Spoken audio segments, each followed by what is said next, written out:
ბავშვი მყავდა ჩუდა და დეპრესიაში ვარდებოდი.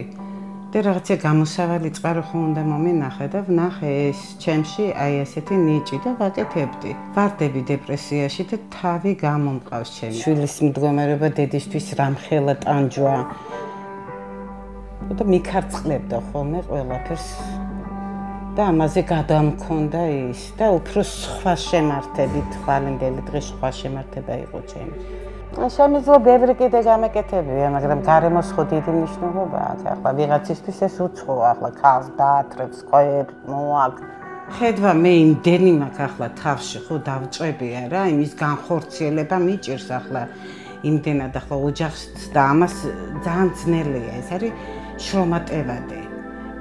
შეთავსება ოჯახთან ერთად. ახლა მე დამოუკიდებელი ოთახიც არა მაქვს სიმართლე გითხრა.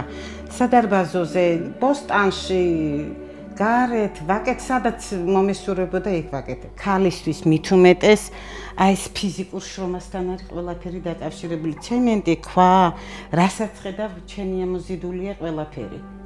მე არაფერს არ ხმარობ, იარაღი არის ჩემი ჩაქუჩი. ხელით ვამუშავებ ყველაფერს, თითით ამოყვანილი მაქვს აი ეს რასაც უყურებ. უფრო ღამის საათებში ვაკეთებდი ამას.